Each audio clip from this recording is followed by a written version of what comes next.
오늘은 좌우로 한번 인사를 나누겠습니다. 좌우로 인사하실 때 크신 은혜 받으셨습니다. 이렇게 한번 인사하겠습니다. 왼쪽으로 크신 은혜 받으셨습니다. 다른 쪽으로 크신 은혜 받으셨습니다. 동화 속의 이야기를 하나 전해드리고자 합니다. 어느 나라에 한 왕자가 있었습니다. 그는 공공연하게 말하기를 자기는 이제 나중에 결혼을 할 때 세상에서 가장 아름다운 손을 가진 여인과 결혼을 하겠다고 늘상 얘기를 한 겁니다. 자, 그렇게 얘기를 하니까 많은 신하들 중에서 그럼 이제 내가 나중에 왕실과 결혼을 해서 왕의 장인을 부원군이라고 하더라고요.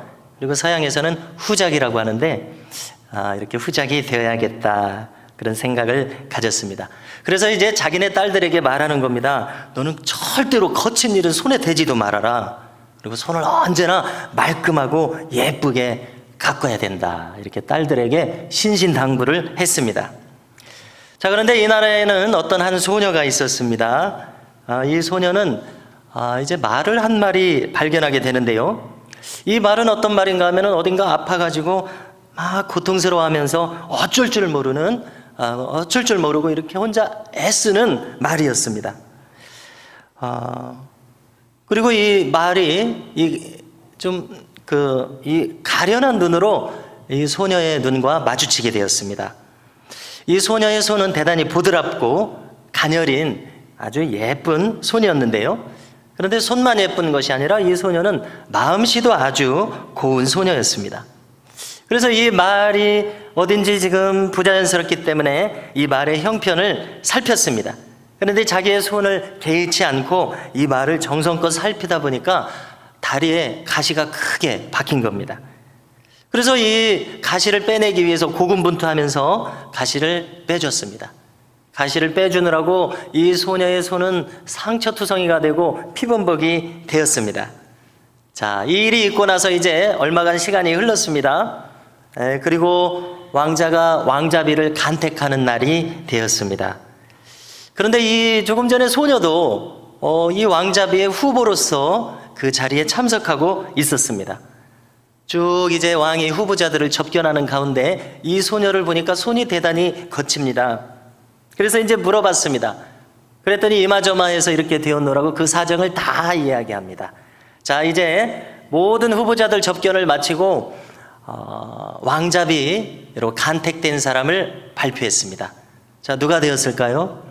조금 전에 그 소녀가 간택이 되었다고 발표가 된 겁니다. 자, 그랬더니 이제 모든 신하들은 망연자실하게 되었다는 이야기입니다. 성도 여러분, 이 간단한 이야기는 우리에게 무슨 교훈을 주고 있습니까? 세상에서 가장 아름다운 손은 겉으로 볼 때 정말 곱고 갸녀린 그런 예쁜 손이 아니라 비록 그 손이 거칠지언정 봉사와 희생의 상처가 담겨있는 손이라는 것을 우리에게 교훈으로 던져주고 있습니다. 어느덧 우리는 6월을 맞았는데요. 이 6월에는 우리가 말씀을 나누는 중에 6월부터는 삶의 예배에 대해서 말씀을 나누려고 주제를 섬김이라고 정했습니다. 자, 여러분, 우리가 예배자는 누구인가 한번 생각해 보십시오. 주일날 한번 하나님께 얼굴을 비추고 월요일부터 나머지 일주일은 하나님과 무관하게 살아가는 사람이 아니라 이제 월요일부터 펼쳐지는 일주일 동안도 예배자로 살아가는 사람이 참된 예배자 아니겠습니까? 이렇게 살아가는 사람의 삶을 우리는 삶의 예배라고 부를 수 있을 것입니다. 그러면 이렇게 삶으로서 예배를 드리는 사람은 어떤 모습으로 나타나겠습니까? 오늘의 주제처럼 그는 섬기는 사람으로 나타날 것입니다. 향기를 바라는 사람으로 나타날 것입니다. 긍휼을 베푸는 사람으로, 또 자신을 기꺼이 드리는 사람으로 나타날 것입니다. 그래서 오늘부터는 저와 함께 온 교우들께서 삶의 예배를 어떻게 드릴 것인가를 집중적으로 함께 살펴보면서 말씀을 공부하고자 합니다. 우리가 먼저 살필 것은 섬김에 대해서, 섬김이란 무엇일까? 오늘 주어진 말씀을 통해서 3가지로 간추려서 함께 섬김에 대해서 공부해 보고자 합니다. 자, 첫째로 한번 따라서 해주시겠습니까? 굴림이 아니라 섬김이다. 한 번 더 하겠습니다. 굴림이 아니라 섬김이라. 여러분, 이 굴림이라고 하는 것은 세상의 법칙입니다. 그러나 섬기는 것은 천국의 법칙입니다. 자, 오늘 말씀을 보니까 세베대의 아들들의 어머니가 나옵니다. 즉 야고보와 요한의 어머니죠. 여러분, 이 어머니는 이 세상의 모든 어머니를 지금 대표하고 있습니다. 나의 자식들이 잘 되기만을 바라는 어머니입니다. 내 자식들이 더 좋은 자리 가기를 원하고 더 높은 자리를 가기를 원하는 이 자식들이 잘 되기만을 원하는 어머니상을 보여줍니다.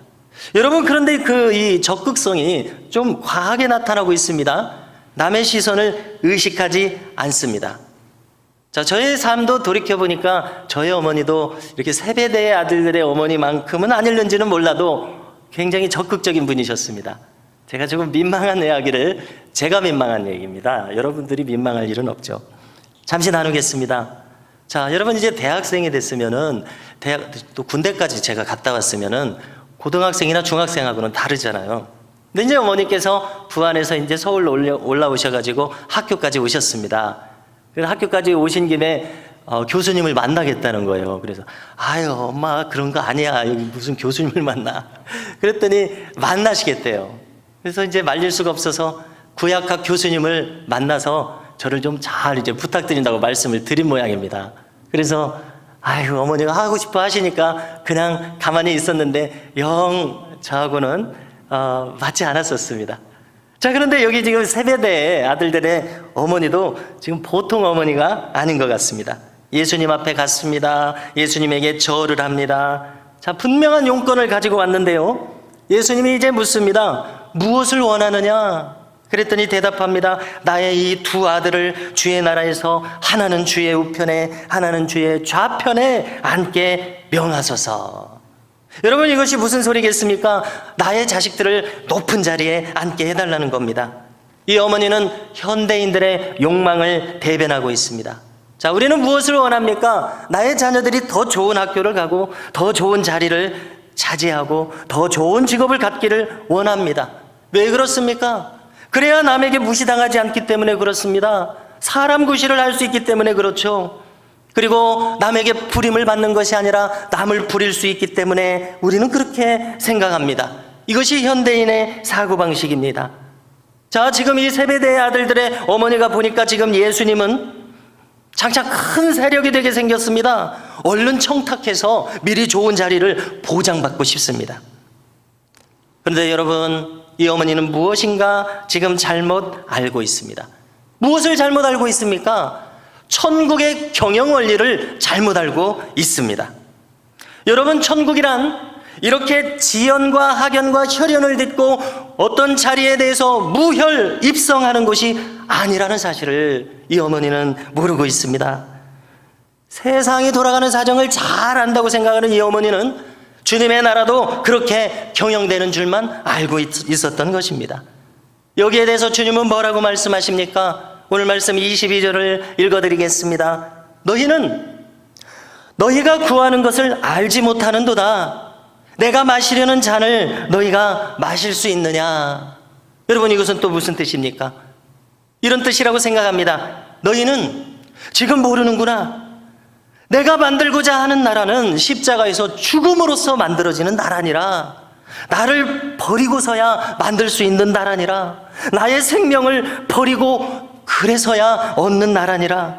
만인을 살리기 위해서 만인의 죄를 대신 지고서야 이루는 나라니라. 이 뜻 아닙니까? 여러분, 가만히 한번 생각해 보십시오. 주님은 사실 태초부터 계신 삼위일체의 창조주십니다. 그런데 주님께서는 우리를 어떻게 대하십니까? 가만히 생각해 보십시오. 주님은 우리에게 군림하거나 강요하지 않으십니다. 우리에게 명령하지 않으십니다. 대신 어떻게 하셨습니까? 만인을 위해서 자신이 대신 죽으심으로 만인의 마음을 얻으셨습니다. 그렇지 않습니까? 주님의 이 모습이 얼마나 세상의 통치자들과 왕들의 모습과 다르습니까? 여러분, 생각해 보십시오. 네로 황제의 폭정을 한번 생각해 보십시오. 몇십 년 전에 히틀러의 그 잔인함을 한번 생각해 보십시오. 그리고 우리 어르신들이 경험하셨던 저 공산 정권의 잔혹한 숙청하는 모습을 한번 생각해 보십시오. 저들은 폭압함으로써 사람들 위해 군림하는 유형의 지배자들입니다. 쉽게 생각해 보십시오. 그들은 사람 목숨을 파리 목숨 다루듯 합니다. 인간에 대한 기본적인 존중의 모습조차 가지지 않은 사람들입니다. 너희는 너희가 구하는 것을 알지 못하는도다.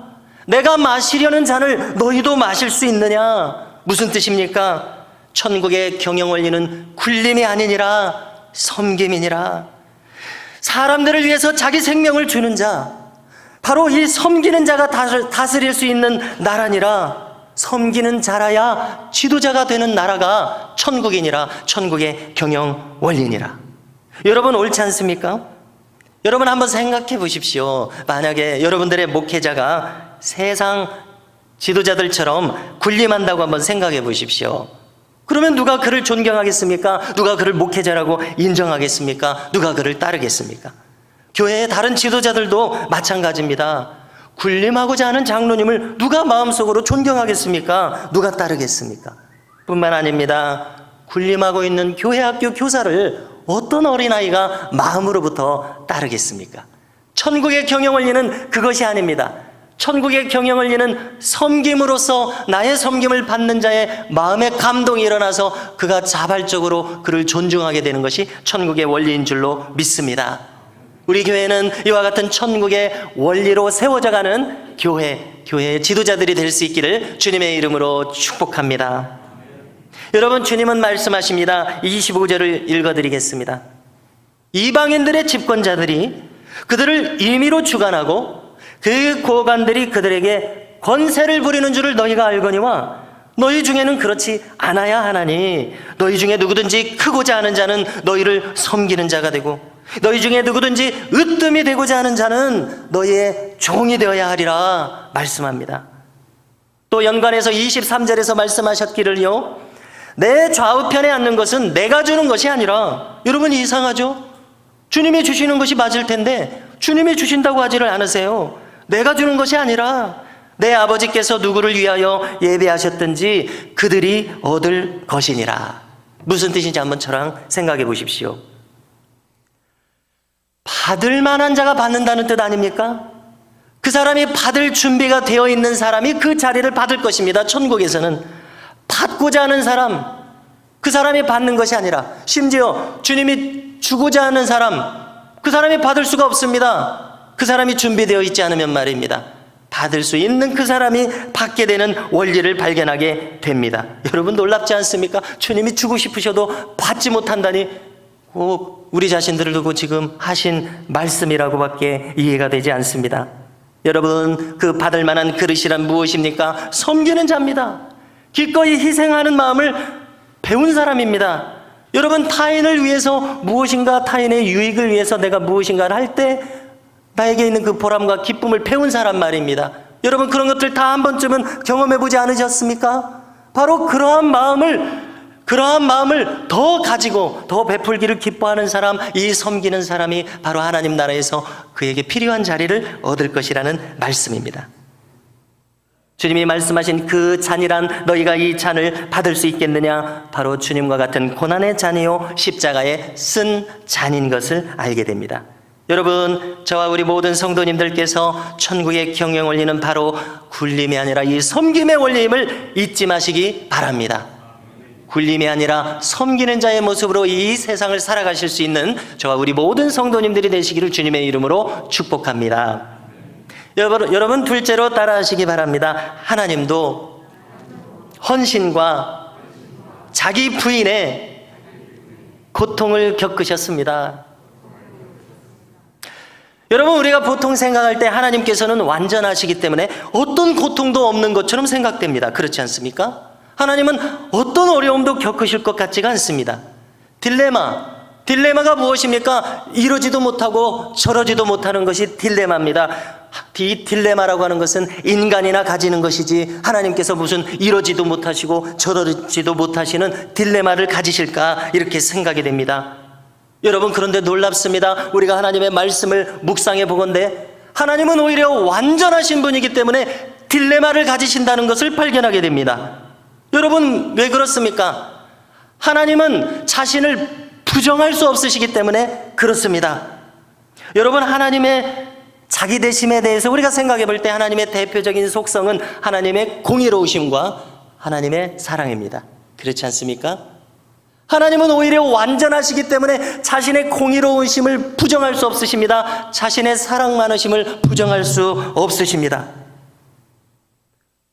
그러므로 인간의 범죄함을 한번 생각해 보십시오. 하나님의 완전하신 공의로우심은 인간의 범죄함을 그대로 허용하실 수 없습니다. 죄를 짓고 지옥으로 치닫는 인간을 하나님은 심판하실 수밖에 다른 도리가 없으신 겁니다. 그런데 여러분, 하나님은 공의로움만 가지고 계시지 않으십니다. 하나님의 자비하심과 사랑하심이 계십니다. 성경은 하나님께서 인간들을 낳으셨다고 표현하고 있습니다.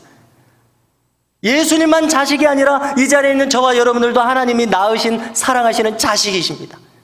그런데 인간이 자기의 죄악 중에서 멸망하고 있는 것을 사랑의 하나님께서는 또 두 눈 뜨고 못 보신다는 말씀입니다. 여러분은 어쩌면 좋겠습니까? 하나님의 공의로우심으로 볼 때는 인간이 심판받아 마땅합니다. 그러나 하나님의 사랑으로 볼 때는 이 인간을 구원해야지 이대로 멸망당하게 놔둘 수가 없으십니다. 우리 하나님은 어떻게 하셔야 됩니까? 그래서 하나님은 고통하셨습니다. 그리고 유일한 방법을 떠올리셨습니다. 그것은 바로 하나밖에 없는 독생자이신 아들을 심판의 제물로 내어주시는 바로 그 방법을 떠올리셨습니다. 이것은 바로 하나님의 공의로우심과 자비하심의 딜레마 속에서 하나님께서 취하실 수 있는 유일한 방법이었습니다. 그러나 여러분, 이것이 바로 하나님의 헌신이라는 사실입니다. 하나님의 자기 부정의 고통이라는 사실입니다. 자신의 성품을 부인하실 수 없으시기 때문에 자신이 희생되셔야 하나님의 뜻을 이룰 수 있으셨다는 놀라운 사실입니다. 그래서 하나뿐인 외아들 독생자이신 예수님을 화목제물로 대속제물로 내세우신 것입니다. 그래서 그분의 공의로우신 심판을 십자가 위에서 아들에게 부으셨습니다. 그래서 하나님께서는 십자가에서 영원하신 삼위일체께서 아들의 죽으심을 통해서 아들과 단절되시는 그 고통을 겪으셨던 것입니다. 왜냐하면 심판의 순간은 반드시 가해져야 했기 때문에 그렇습니다. 여기 하나님의 나버림의 고통과 사랑이 있습니다. 그래야지만 하나님께서 또한 직접 낳으신 인간들을 구원하실 수 있으시기 때문에 그렇습니다. 여기 십자가에 예수님에게서 하나님의 공의로우신 심판과 동시에 하나님께서 자기를 부정하시는 놀라운 사랑의 모습이 나타나 있음을 믿으시기 바랍니다. 성도 여러분, 이것이 바로 하나님께서 헌신하시고 자기 부정으로 보이신 섬김의 모습인 것을 우리가 발견하게 됩니다. 여러분, 우리는 지난주 3부 예배 때 예배 회복학교를 시작하면서 1강으로 예배란 무엇인가를 나눴습니다. 하나님은 우리를 예배의 자리로 초대하십니다. 우리가 이미 알고 있는 것입니다. 오늘도 예배의 부름을 통해서 우리가 예배의 자리로 나아가기 시작했습니다. 여러분, 그런데 예배의 부름에 대해서 우리는 그동안 묵상을 하지 못했었는데 지난주에 한번 살펴봤습니다. 그것은 바로 로마서 12장 1절에서 말씀하신 것처럼 하나님의 일이었습니다. 하나님의 라트레이아, 무슨 뜻입니까? 하나님께서 십자가에서 우리에게 구원의 길을 내시고 십자가를 통해서 우리를 초대하신 일이시라는 뜻입니다. 예배의 자리로 우리를 초대하시기 위해서 하나님께서는 구원의 길을 손수 마련하셨습니다. 아들을 십자가에 내어주심으로써 말입니다. 이것이 바로 하나님의 일이라는 것입니다. 달리 말해서 하나님의 봉사요, 하나님의 섬김이셨습니다. 이와 같이 구원의 길을 마련하시고 우리를 초대하신 것입니다. 이것이 바로 예배입니다. 하나님의 섬김입니다. 여러분, 하나님께서는 그저 저 하늘 보좌 위에 가만히 계셔서 좌정하셔서 그저 인간들이 이렇게 저렇게 살아가는 모습을 그냥 감상이나 하시는 한가하신 하나님이 아니셨습니다. 어떻게 하면 인간들을 구원할까? 어떻게 하면 아들을 내어주셔서 인간을 구원하시는 이 최선의 방법을 찾아내시는 분이 바로 하나님이셨습니다. 구약 성경에서 말씀하시죠. 만군의 여호와의 열심히 이를 이루시리라. 과연 하나님께서는 우리를 구원하시기 위해서 열심히 백방으로 방법을 찾으시는 바로 그 섬김의 하나님이신 것을 우리가 알게 됩니다. 이 하나님의 섬기심으로 오늘 우리가 구원을 얻게 되었음을 믿으시기 바랍니다. 세 번째로 따라하시기 바랍니다. 예수님은 섬기러 오셨습니다. 오늘 말씀 28절을 읽어드리겠습니다. 인자가 온 것은 섬김을 받으려 함이 아니라 도리어 섬기려 하고 자기 목숨을 많은 사람의 대속물로 주려 함이니라. 여러분, 인자라고 하는 말은 영혼의 관점에서 성경에서 말씀하실 때 인자라는 말을 쓰고 있습니다. 랍비니 선생님이니 이런 말들은 일상적인 공생의 기간 동안 사용되었지만 특별히 인자를 사용할 때는 영혼이라는 관점에서 사용하고 있습니다. 인자가 온 것은 섬김을 받으려 함이 아니라 도리어 섬기려 하고 자기 목숨을 많은 사람의 대속물로 주려 함이라고 말씀하십니다. 여러분, 예수님의 섬김은 공생애 동안 영혼들을 보살피고 돌보는데 그치는 그런 정도의 섬김이 아니었습니다. 물론 당연히 그것도 포함했습니다. 병자를 고치셨습니다. 참으로 가련하게 불쌍하게 귀신 들린 사람의 귀신을 쫓아내셨습니다. 영혼을 돌보고 섬기는 일을 하셨습니다.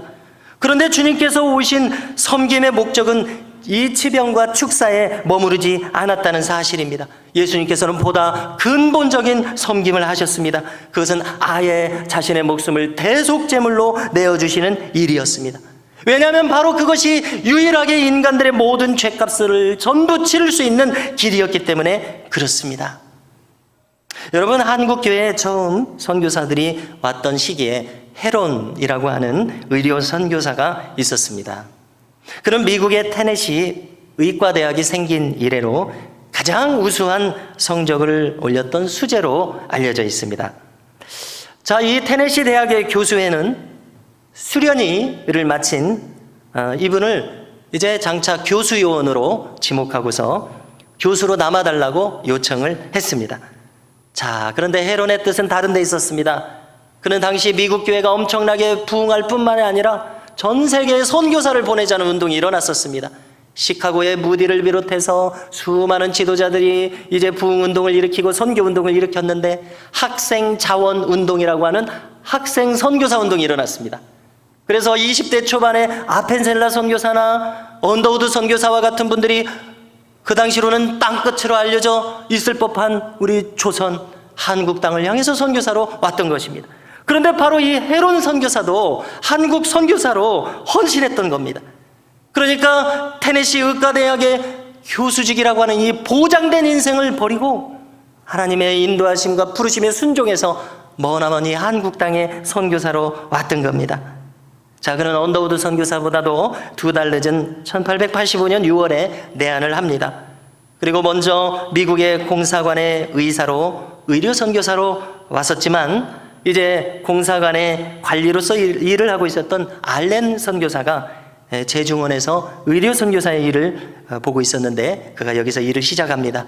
곧이어서 그는 재중원 원장이 되고 밤낮 없이 헌신한 모습이 기록으로 남아 있습니다. 자, 그런데 안타깝게도 한국에 온 지 5년 뒤인 1890년 여름에 한국에 각종 전염병이 창궐했던 모양입니다. 수많은 사람들이 생명을 잃어갔습니다. 그때 이 다른 선교사들은 남한산성에 선교사님들 휴양지가 있었던가 보죠. 거기서 이제 쉬는 분들이 많았지만 그러니 폭염 속에서도 멀리 서울까지 왕래하면서 환자들을 지극정성으로 치료해 준 것이 알려져 있습니다.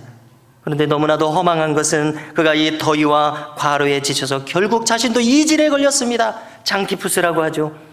그래서 3주간 앓았습니다. 그리고 7월 16일에 1890년 이역만리의 이 낯선 땅에서 젊은 아내와 2딸을 남겨놓고 숨을 거두게 됩니다. 그의 나이 아까운 34살이었습니다. 이 짧은 생을 먼 낯선 선교지 한국에서 마친 겁니다.